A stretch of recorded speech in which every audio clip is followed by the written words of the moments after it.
Let me double check, make sure. All right, welcome to Inspirational Journeys, everyone. Today, I could not be more pleased to introduce my guest, Mary L. Schmitt. Welcome to the show, Mary. Thank you, Anne. I'm really happy to be here. I'm so glad. I'm really happy to be here too, that you're here with me too. Guys, before we get started, let me warn you, Mary is about to share a very deep story that's really close to her heart. So it may be a bit emotional. So I'm just warning you, this may be a tearjerker for some of you.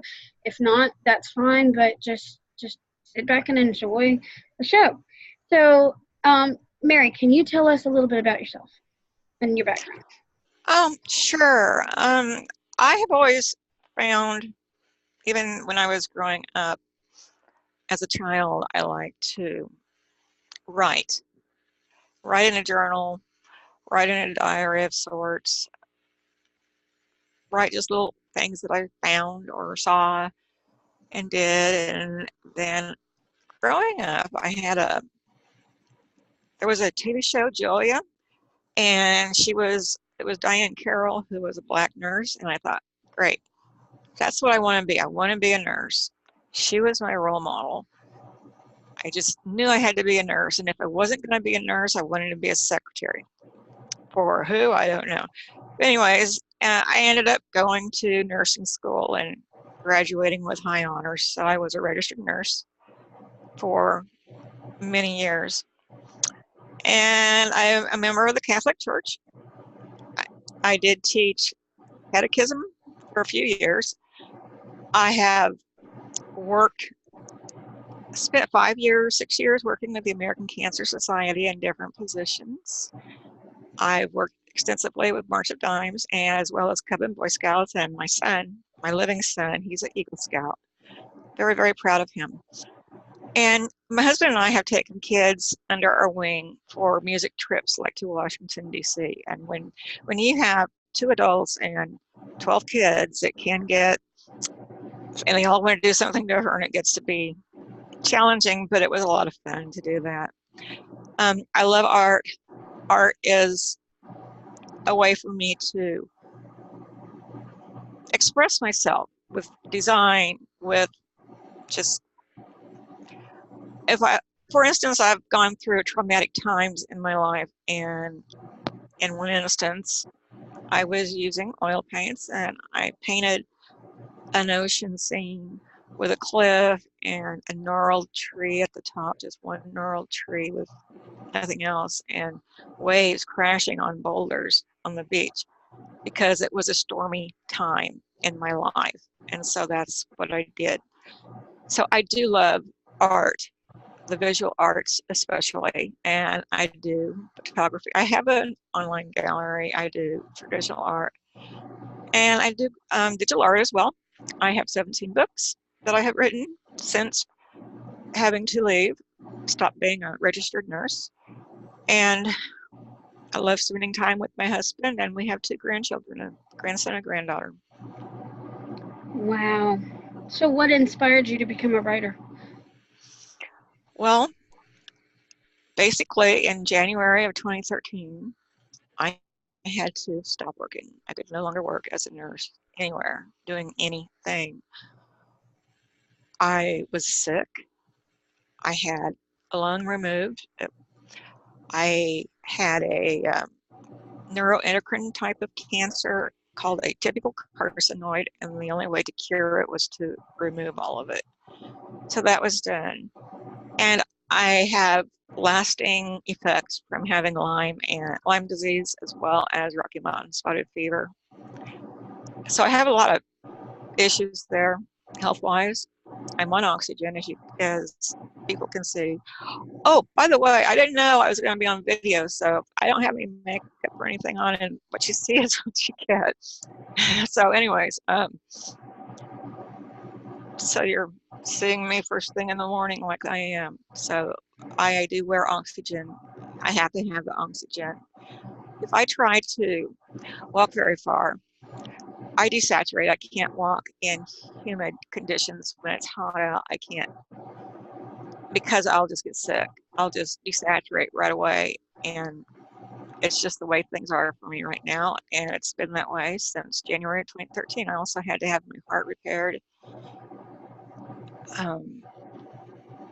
I had lack of oxygen to my brain at one point, and that caused another brain injury. So I decided, what am I going to do? You know, here's my career, and I don't want to give up all these nursing licenses. I mean, I even had one for Australia, and I didn't want to give anything up. And I didn't for several years because I couldn't face the fact that I couldn't work as a nurse anymore. That was my life. And then I remembered, well, I have journals that I kept during the year 1990 when my youngest son had a cancer battle, and I kept journals day in, day out at the hospital. And I thought, well, I need to put those into digital format for my living son so that he could be able to read them and understand what I wrote, because I wrote with nursing medical lingo that not people wouldn't know what the acronyms were for and what have you. And so the medical side of me did that. And I needed to make it where my son would understand what was going on. So I put them into digital format for every day. And then it was then, well, now what? What am I going to do? Here I am, and what am I going to do? I have to do something with my life. I said, I can't go out and take photographs and things all the time, especially with bad weather. And I had to find something to do with my life. So then I decided I was going to write a book. And I did. I wrote a memoir, and that was back in 2015. I wrote that. And since then, I have now 17 books out.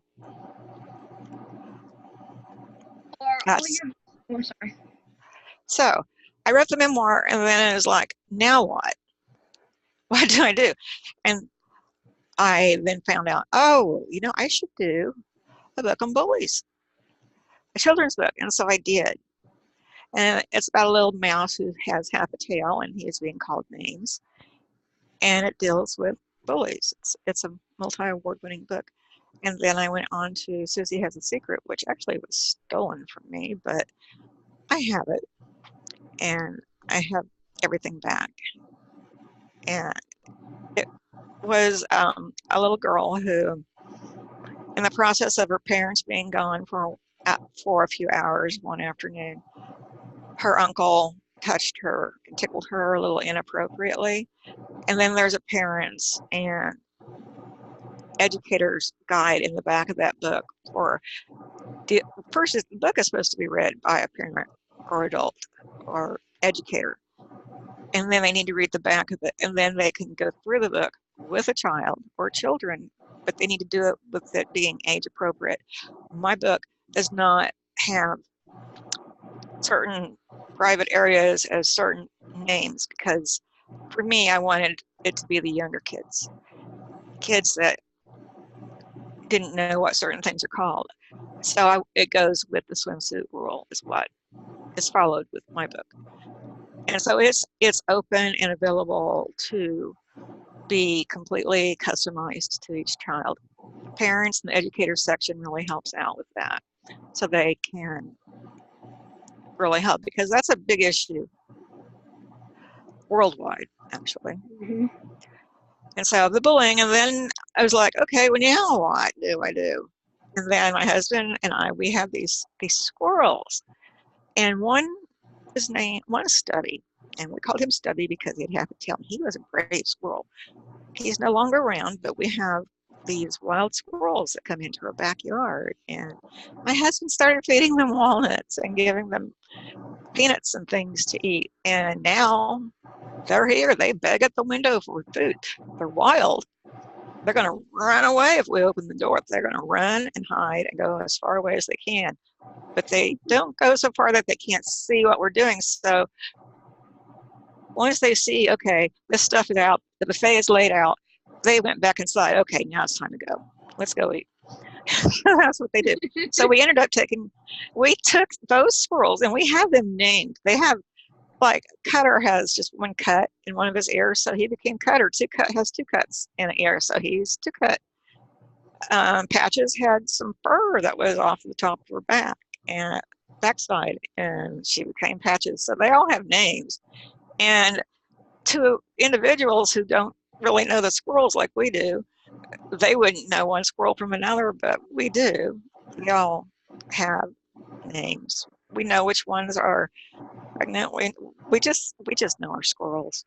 So they all get names, but they're all wild. They're wild. They're not tame, and we would never want to tame them. But we took these squirrels, and then our daughter has a long-haired dachshund and named Shadow, and so the first book, we decided to write a book about Shadow and friends.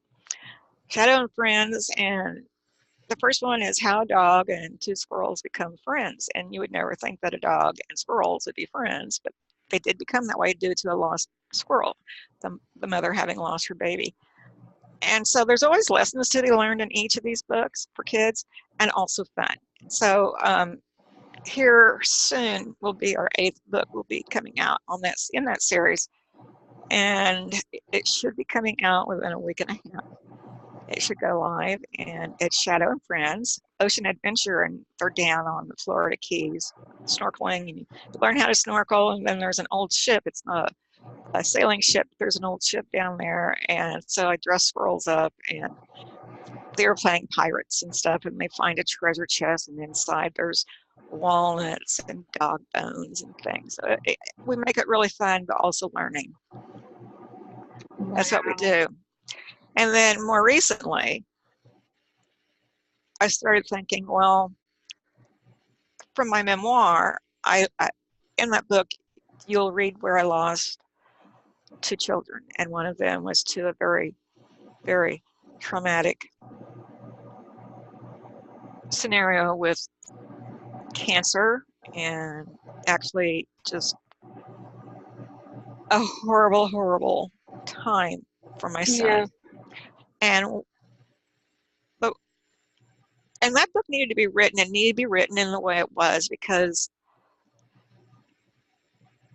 it involves more than sick children. There's different things involved in it, such as abuse and getting out of that circle of abuse. For parents too, if their child's in the hospital, things too.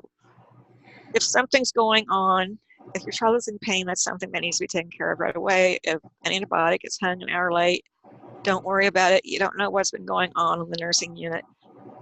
They could have had a problem. There's any number of things could have happened. So, but more recently, the newest release that is out it's coming from the point of view of a 5-year-old little boy who is a hero. And he was a hero from birth, but he became a hero is on my son, Sammy, hero at age 5. And it's uplifting. It's happy. Sam dies in the end, but he fights a cancer battle. And in doing so, he knew he had a really big battle coming up, and there was a point. But the book is written from the point of view of a 5-year-old, and so he first starts off with anecdotes of just things that him and his brother did, which was really different things off and on. So it doesn't talk about all of his life over 5 years, just bits and pieces.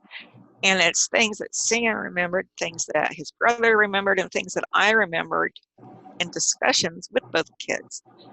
And so it's written from Sam's point of view, using these memories and things. I mean, because I had written things down too. So it's like it's coming from Sam, and it reads like it's coming from Sam, but Sam is in heaven. Anyways, there's a point in the book when he goes unconscious, okay? He's unconscious for almost 2 days. There's no reason why. He doesn't respond to any stimuli whatsoever. And then all of a sudden, he just wakes back up. But during that time when he was unconscious, he was with Jesus, and he was resting. he was taking a rest before doing his final battle with cancer, which actually wasn't cancer he was fighting at the time. It was damage to his lungs and the effects of chemo. And anyways, the last 15 days of his life were very hard and very difficult for him, but he died, but he won his battle with cancer, so he's a hero, and he did win his big battle. But also in that book, see, I wouldn't tell Sam about heaven. I just couldn't bear the thought of losing him. I thought if he, he told me twice before having surgery one time at the hospital, he said, "I want to go to heaven, Mom." And I was speechless because I didn't know what to say. And then he said it again. And finally I said, "Well, we don't always get what we want. And you might just have to come back to me." And so he did. He came back to me. And he went with a few more months of a horrible, horrible battle when if I had given him permission, he could have died, he could have passed away peacefully on the surgical table and not suffered those last few months. But that didn't happen. So he came back to me. He knew I wasn't ready. And that's how that went. But he would always listen. When I was on the phone, if he wasn't asleep, he would listen and he would hear me pray. Or even if I wasn't on the phone and I was just praying, he would hear it. And he was curious about who's God? Why is she praying? And who is she talking to? There's nobody here in the room. And he decided he was going to find out. And he did. He found out for himself. And he got to know Jesus. Did you ever read the Bible to him? I did not read the Bible to him. I read the Bible to me during all of it. But see, I didn't want to tell him because I was afraid he would just go like that. Because that's what he wanted to leave. He wanted to go to heaven, and I wasn't ready. So I didn't do that. But he learned about Jesus and heaven, not from the Bible, but from my praying and through the Holy Spirit, I'm sure. He found out himself because he started talking about he started talking to me about talking with Jesus. And it's like, how can this 5-year-old little boy be talking about Jesus that I've been too afraid to tell him? Because I was afraid to lose him. How could he even know this? But he did. He taught me, in some ways he taught me more about Jesus and heaven than I was just amazed at what he knew. And he did that on his own. He followed my example, started praying, and then he got, and then he was with Jesus. And they talked. I don't know how to explain it, but when he woke up from being unconscious for a while before the big battle, when he came out of it, he already knew Jesus. He knew Jesus, and he knew of heaven, and he was able to say that and talk about it. And I was just amazed, and I didn't know what to think. But he was happy about it. So I was happy for him that, he had that experience, and that also told me that, this is the way it's going to go. So. Well, Jesus also says. But the book is truly uplifting. Right, and Jesus also says in the Bible, suffer the little children to come unto me. And so yes, it does. I may be wrong, but I feel like God was speaking to that little boy while he was resting. The Holy Spirit was speaking to that boy's unconscious, that your little son, during that time he was unconscious, and the Holy Spirit had been speaking to him as you were praying. Yes. Gotta grab a tissue real fast. It's okay. Take your time. And that's some thunder. That's some thunder outside just now.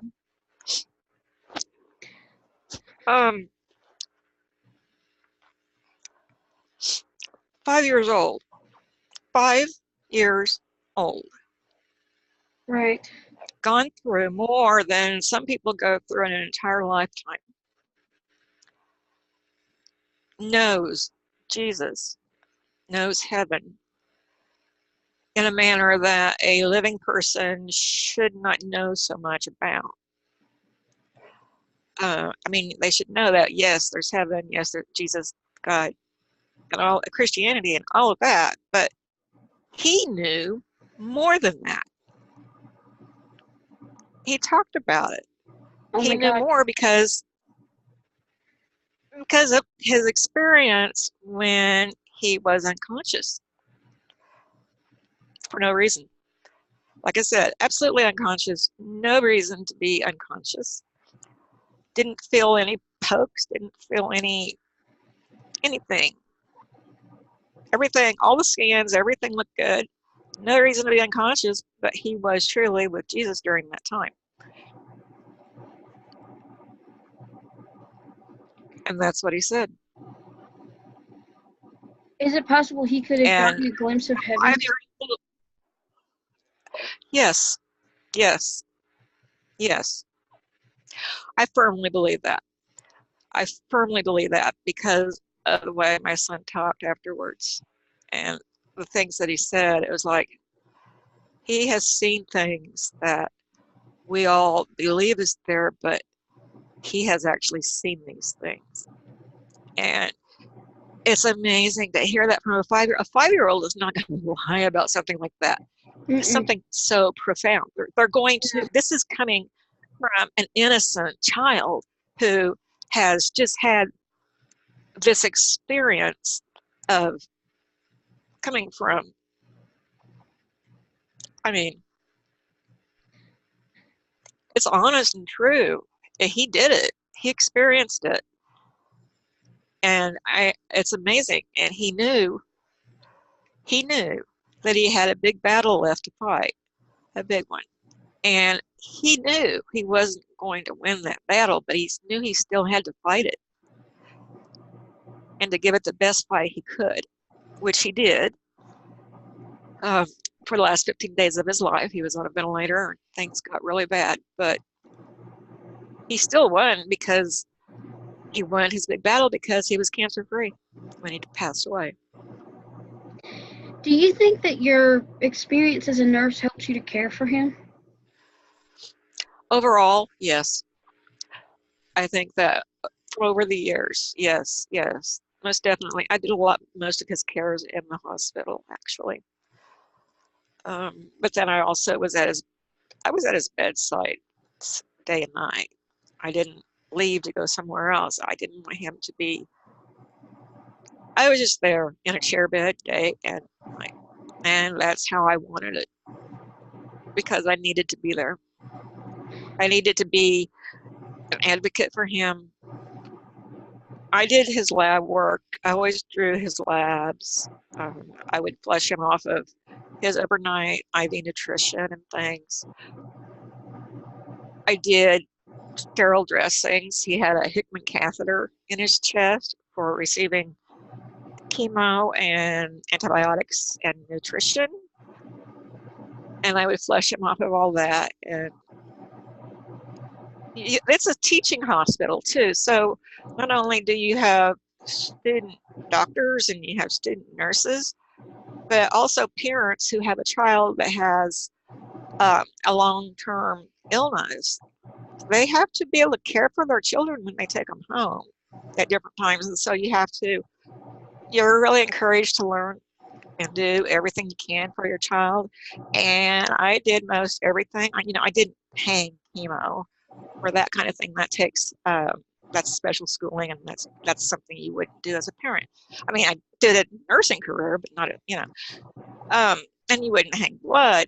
But it's easy when if they're finished with their nutrition and it's time to just saline and heparinize the lock, you just go ahead and do it. Then he's free to get on his bike and ride down the hall. So, and it helped the nursing out too, the nurses out. And they charted everything I did. I know, I mean, I know they had to chart everything I did. I never once read my son's chart because I didn't feel like it was necessary to do that because I already knew everything that was going on. So having nursing experience was a huge plus. And again, you don't want to, things go wrong and things are behind all the time in the hospital. And that's just the way hospital settings are. So if your child is having a lot of pain that needs to be attended to right away, and that's something that you're going to want to make sure is done as soon as possible. If somebody brings in an antibiotic that's 1 hour overdue, don't worry about it. Let it go, because you don't know what else was going on the floor at the time. You don't know if they maybe had a child that was crashing, or any number of things could have gone on. And so pick your battles when you have a child in the hospital, or a wife or a husband or any family member or a good friend or whoever it is that you're advocating for. Pick your battles. Don't and prioritize them. If it's pain, you want that taken care of. If something is wrong that's hung on your child, you want that taken care of. If something is late and it's not related to pain, don't worry about it. Because if you pick on everything and you take each and every nurse to task, you'll soon alienate those nursing staff, and they won't want to work with you and your child. So pick your battles and let go of the because you don't know what's been going on the nursing unit. And I knew how busy units were, so they're just things, and it helped that I did a lot of stuff on for him myself. That was I think, and my son loved it as well. He liked it because mom could do the things for him that he needed, and he thought it was cool. 5 years old, that's cool, Mom. Right. What is the TPN? Total parenteral nutrition. And in my son's case, back then, it is a bag that contains saline, but also has dextrose in it. It may have, my son's had lipids in it. Anymore, they do lipids separately, but lipids it's a milky type of substance. It contains all kinds of potassium and all the different electrolytes that a body needs. And it also contains vitamins. And it's all mixed into a big bag, and usually it's hung for about 12 hours overnight.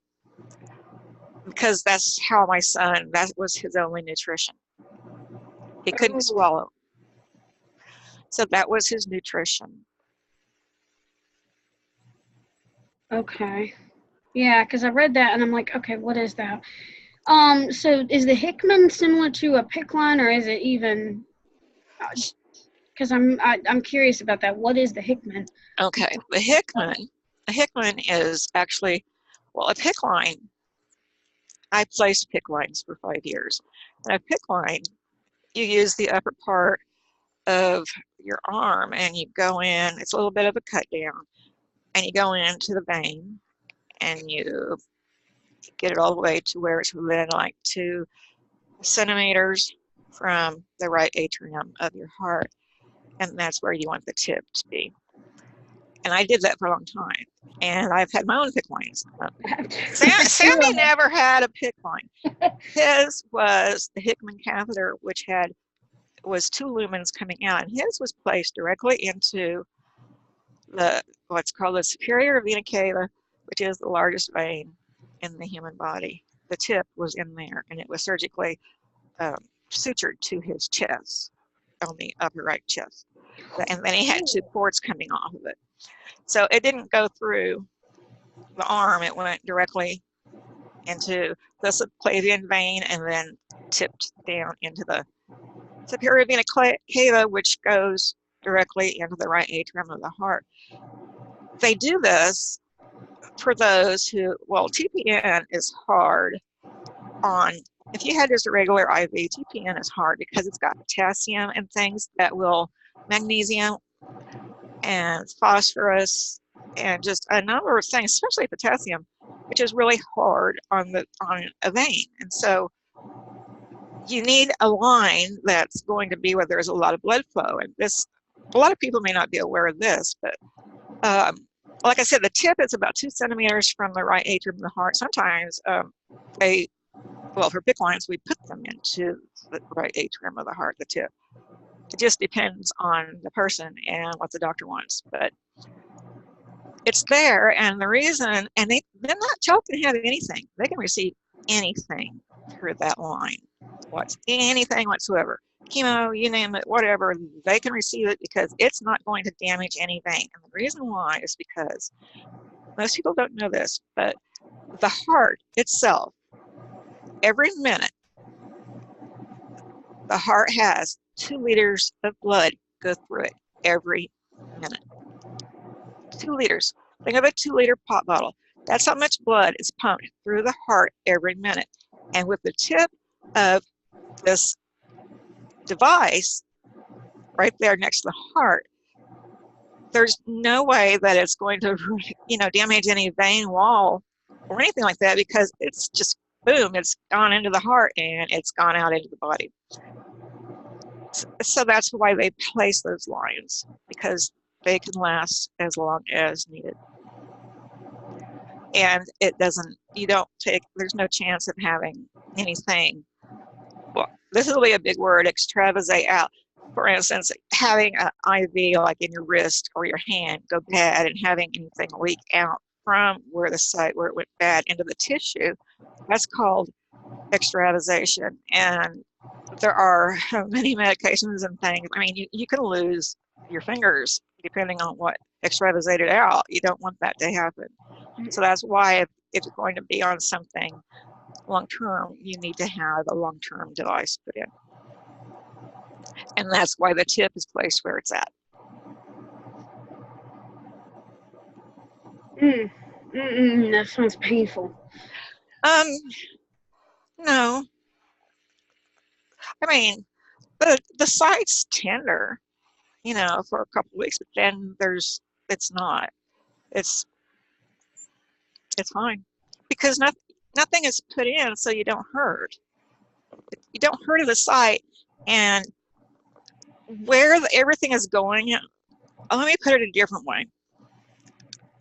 Let me try this. Maybe this will make better sense to everybody who's listening, as well as you. And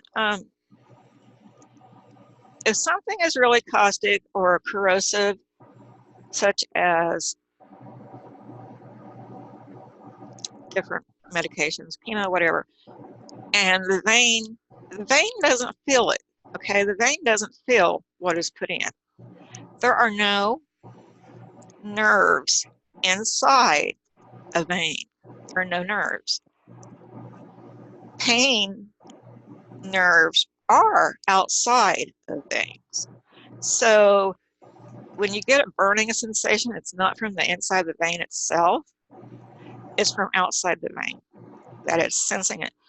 So if you have a line that's put in, you're not going to know what's going in through that line because the vein can't feel what's going in, not from the inside. It's just, and so when it's put in that far into the biggest vein in the body, then you don't feel anything that's going in. It's just going in. It's done. So it's more like, think about blood pressure. If we could feel our blood pressure in our veins, we'd be going nuts because we would be feeling it 24/7, 360. I mean, all the time, and that would drive us nuts. So we don't have nerve endings inside the vein walls, if that makes sense. Yeah, and nobody ever described that to me. No wonder. I mean, you feel the needle going into a vein, but when they take blood, you don't feel the blood coming out of it because it's coming directly from the vein. That's one that okay. That's okay. That explains it. Thank you. Yeah, yeah. I thought that maybe that would explain it better, just to know Yeah. that there's no nerve endings inside of a vein wall, Okay. not on the inside. You might Okay. feel a sensation, they might be giving like flushing off an IV, and you might feel a cool sensation, Yeah. but that's the outside of the vein.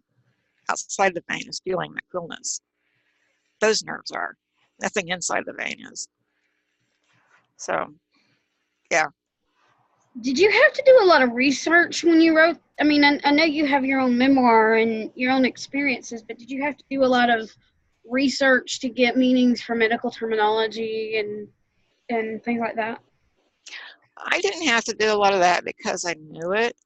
And again, and also being at a teaching hospital, they had a lot, they have the bookstore and a library. So anything was accessible to check Oh, out. So that was easy because it was all one big, huge hospital and school of nursing and medical school and pharmacology school and libraries and actually multiple libraries and then the bookstore with all the teaching stuff. So, and everything else that I had.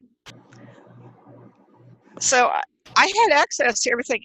We didn't have the computers back in 1990 because that's when all this took place. We didn't have that, but I could still do the other, that's what I did.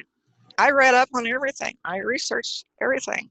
If I had any doubts on something, I researched everything. That's just what I did. I had to know. If it's going to be giving to my son, I'm going to know what it is. I'm going to know everything about it. And of course, I knew a lot already, but I just wanted to know more. That's my son. And I know that not all parents can do, they can't do that. Not everyone has a background like mine, but even with that, they can still be an advocate for their child. And I found that I actually helped encourage other parents to advocate for their child. And that helped. I think that helped because I think their children felt safer. They felt like it was a less scary world to them. And the parents felt like they had more control over what was happening with their child instead of being lost. And that's a bad feeling, to be lost and not to know what to do to help your child. And I was able to talk with many, many parents, and not all of them were kids with cancer. A lot of them were, granted, but others had other diseases. And it's good to talk with other parents with the same, in a similar situation as far as having a child in the hospital for any disease that is life-threatening or long-term. Cystic fibrosis, just anything. And each type of illness, has different types of care, but the parents can still help each other. It's a very good thing in the hospital. Of course, some parents, they didn't do anything because they were too afraid. Their anxiety was off the charts, and some couldn't handle it, but for the most part, they could. So it did help. wow, I'm just amazed, and I'm glad you said that, being with other parents who've been through the similar situations would help, because I have a daughter of my own, and I pray that she doesn't have to experience that. But if she does, I know, that there are other people out there who've been through that. Um, so, I had a question I lost it. I was just so amazed. So, um, turning to a different topic, I know the story of your son is so compelling, but turning to your children's books, explain your writing process. Do you do research for those? Do you plot those? Um, Oh, well, let's go with Shadow and Friends Ocean Adventure, which will be coming out in a week and a half or so. right. That book, I had to research.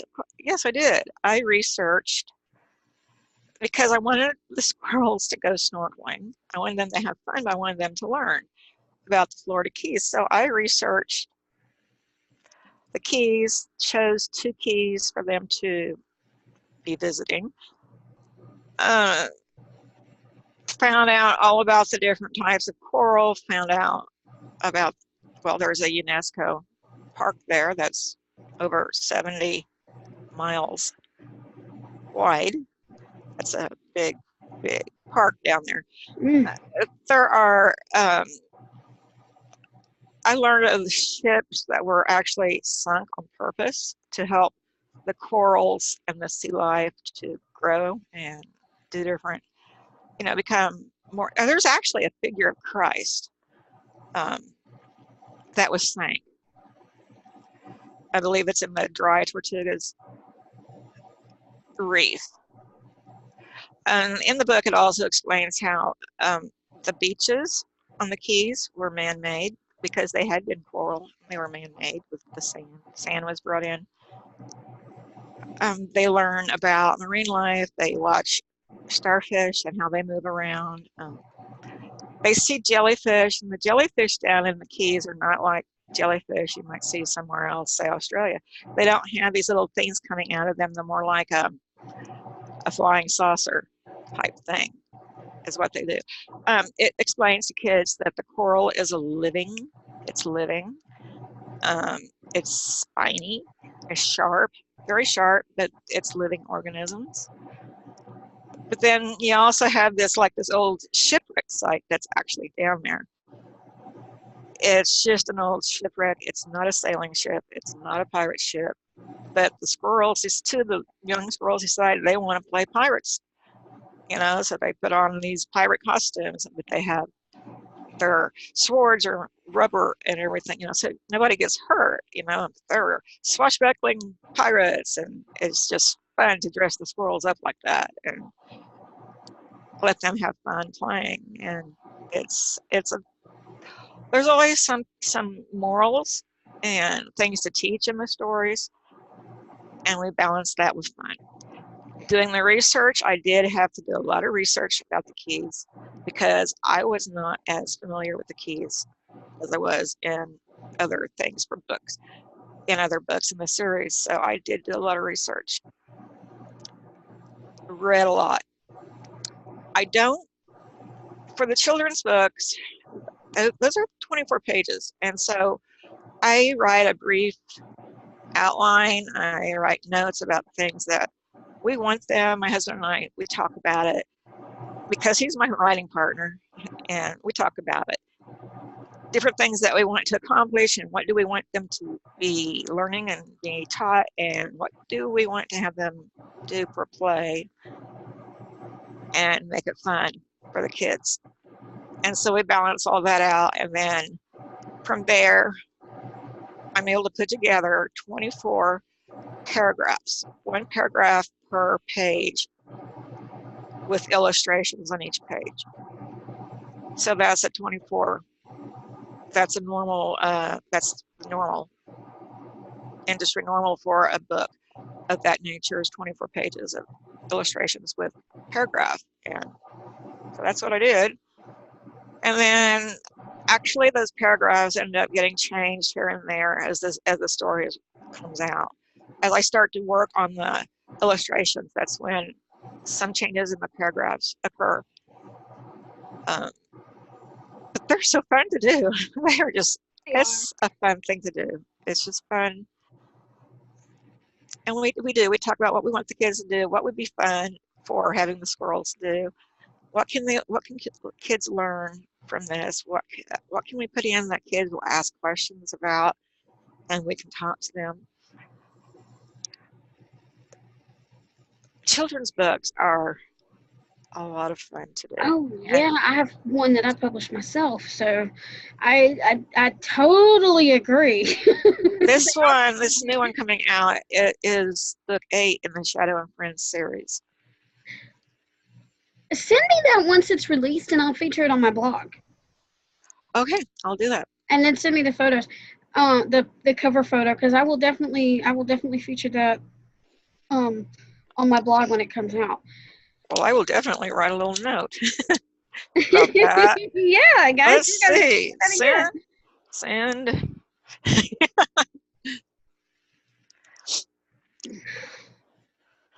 Did you self-publish? Are you self-publishing, or did you go with a hybrid or traditional publisher? And for the first book in 2015, we did I don't want to use a name, okay? That's fine. But it was I will just say they fell under the umbrella of Simon & Schuster. One of their imprints. Yeah. And we didn't get what we thought we were getting. They liked the book, When Angels Fly, but they didn't do the right editing. They charged money to do it. And it was a very bad thing. Go ahead. Warning, if they're gonna charge you for it, don't go with them. Exactly. I learned that lesson. That was a first newbie author. And that was my baby. And at that time, that was the only book I was ever going to write. I was going to be a one-book author. And as you know, you've been in this business, and that is it should have been a red flag, but it wasn't to a newbie. It wasn't, and newbies have to learn that. I learned that twice. So I know where you're coming from. After that, we published our own. We have our own imprint, Schmitt Productions, and we only publish our books. We do not publish for anyone else. We publish our own. And actually, we don't even do it through KDP. We do it through Ingram Spark. So, like the most recent book, these kids' books we put out in hardbound and in ebook form. We don't put out a soft cover because the hardbound are just a lot better to have.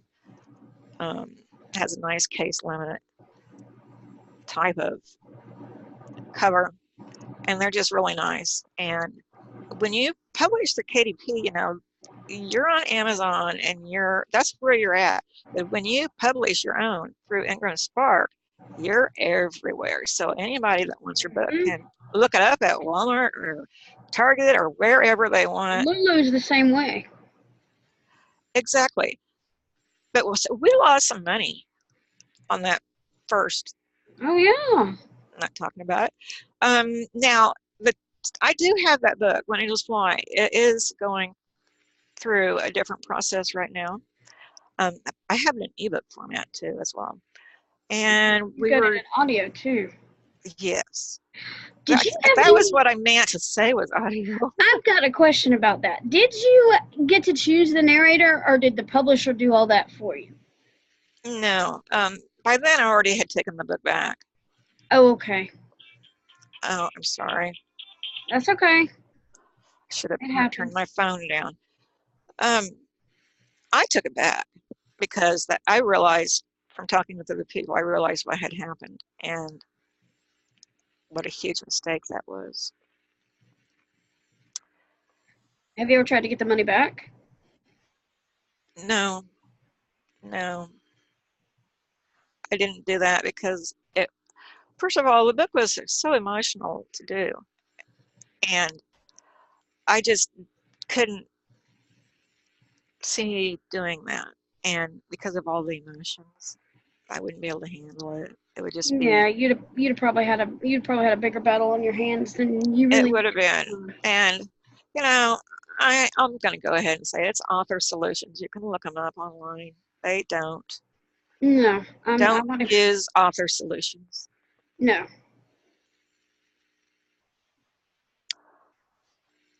Yeah, you know, they There have are this some other Simon and Schuster umbrella, but don't do it. That's not, and I'm not saying anything bad about Simon and Schuster at all, because they are one of the big five. Did you have an agent when you published with Author Solutions? No. Okay, because I know with Simon Schuster you have to have an agent. Yes, you do. I did my research on that. You do. Yeah. But with Author Solutions, you do not. So, like I said, it's an imprint under Simon and Schuster, and that was a learning thing. Learning. Oh yeah, we all make our past mistakes. Trust me, I've made I've made some myself.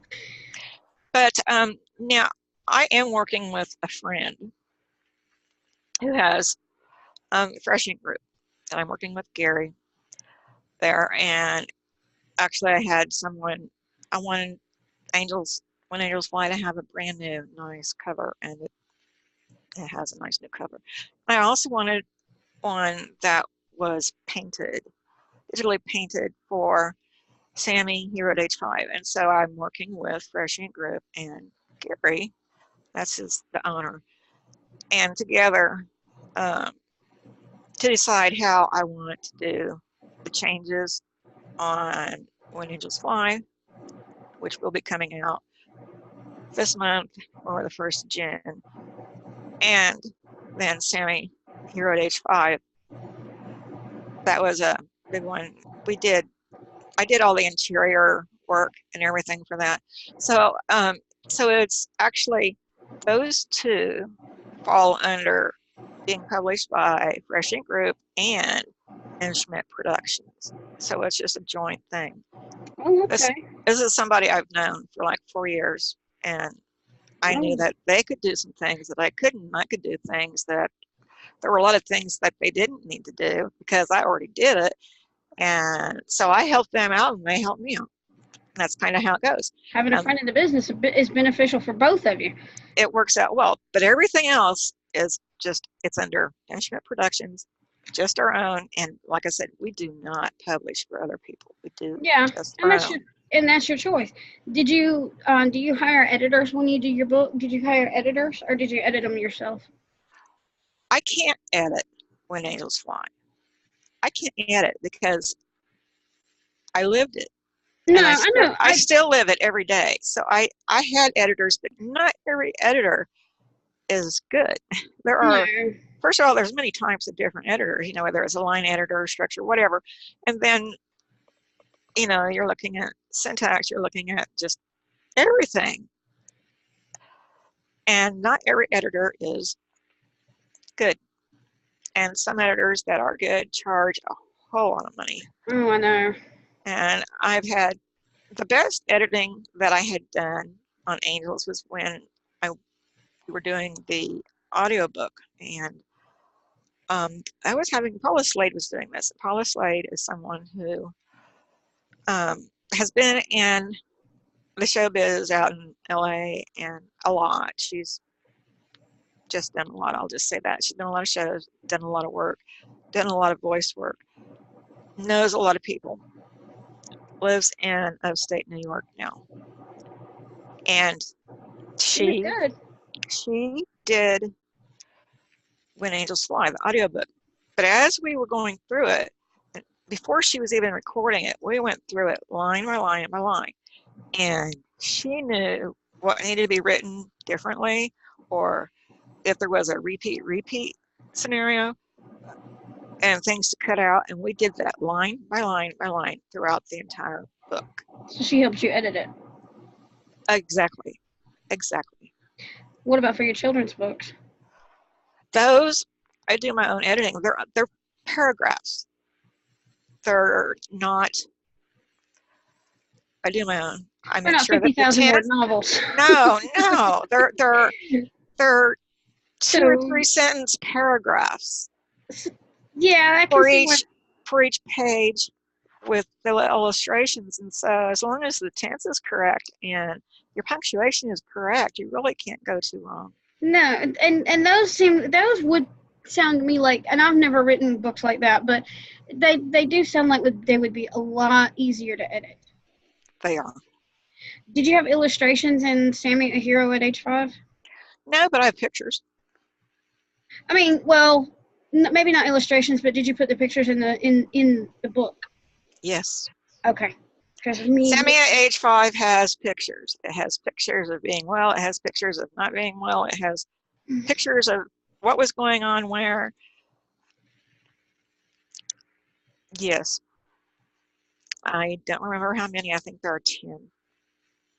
Wow. Yeah, because with me being totally blind, I use my Echo Dot to read it, and of course, text to speech doesn't tell you there's pictures, so that's why I was curious.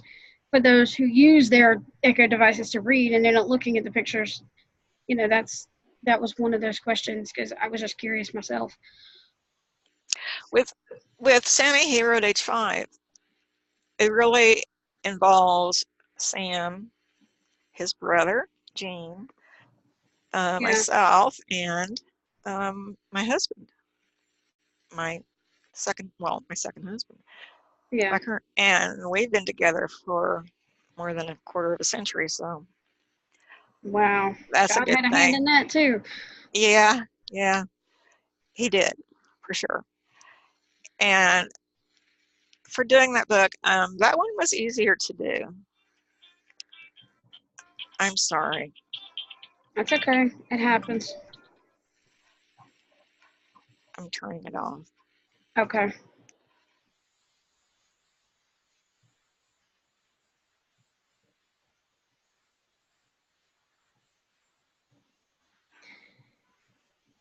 So is there anything you want to add before I turn to the final questions that I have? Well, I don't know what final questions you have, but I do want new writers, to understand that they really need to get the biggest thing for new writers is they need to hire an editor. And before they hire an editor, they need to talk to other writers and get thoughts and feelings about different editors so that they can choose one that works within their budget. Because that's the biggest thing that a new author needs to do. I think that's the biggest thing. And if I can add one more thing, I really suggest that you get beta readers as well. Yes. Yes. Agreed. And I appreciate that tip. Now, one big question, and if you're uncomfortable with it, let me know. But if you could, just let me know if you're uncomfortable with this. But I started asking all my guests because I heard this on another podcast and it just resonated with me. If you could have a conversation with or be educated by anyone, past or present, who would that be and why? Jesus. I For agree. he is the one. He is the one. I agree. So if you want to give a quick, I'll put it in the show notes, but where can people find you online? Well, the easiest way would be to go to whenangelsfly.net.